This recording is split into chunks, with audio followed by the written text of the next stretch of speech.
Kerala football പ്രേമികൾക്ക് വിശ്വസിക്കാനാകാത്തൊരു വാർത്തയാണിന്ന് തിരുവനന്തപുരത്തു നിന്നും വരുന്നത്.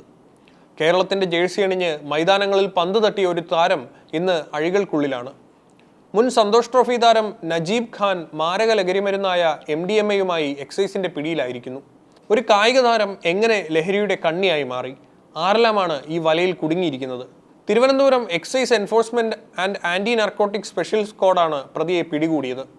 തിരുവനന്തപുരം നഗരത്തിലെ ഹോട്ടലുകൾ കേന്ദ്രീകരിച്ച് വൻതോതിൽ ലഹരിമരുന്ന് വിൽപ്പന നടക്കുന്നുവെന്ന രഹസ്യ വിവരത്തെ തുടർന്നായിരുന്നു പരിശോധന. സർക്കിൾ ഇൻസ്പെക്ടർ അരുൺ അശോകിന്റെ നേതൃത്വത്തിലുള്ള ഉദ്യോഗസ്ഥർ ഹോട്ടൽ മുറിയിൽ നടത്തിയ മിന്നൽ പരിശോധനയിലാണ് നജീബ് ഖാൻ കുടുങ്ങിയത്. ഇലക്ഷൻ പ്രമാണിച്ച് സംസ്ഥാനത്തുടനീളം എക്സൈസ് പരിശോധന കർശനമാക്കിയിരിക്കുകയാണ്. ഇതിന്റെ ഭാഗമായി നടന്ന സ്പെഷ്യൽ ഡ്രൈവിംഗിനിടെയാണ് ഈ വമ്പൻ സ്രാവ് പിടിയിലാകുന്നത്. പ്രതിയുടെ പക്കൽ നിന്ന് 4 ഗ്രാം MDMA കണ്ടെടുത്തു.